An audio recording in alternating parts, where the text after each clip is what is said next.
Hello, I'm in a 2017 Chevy Malibu, and today I'm going to show you how to use your front and rear defrost settings. So with the vehicle on, these are your defrost controls. Both of these would be for your front. So let's say you want max heat blowing under the windshield. That would be that option. If you want it also say to blow on your feet as well as on the windshield, you could do something like that. But when you have this front activated, it's now all controlled by the fan.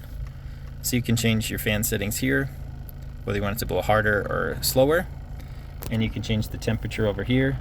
So if you want it to blow hot air or cold air, usually you want it hot air since you're probably trying to melt ice that's building up on the windshield.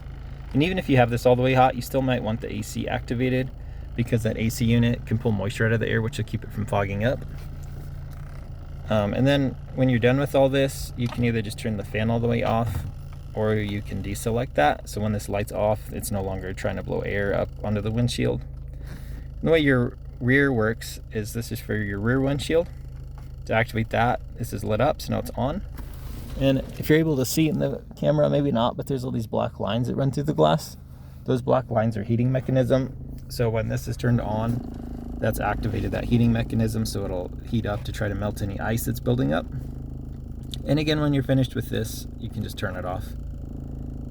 And if these aren't working for some reason, say they're not lighting up, first I would check fuses. Sometimes a burnt fuse, something like that, can make these inoperable.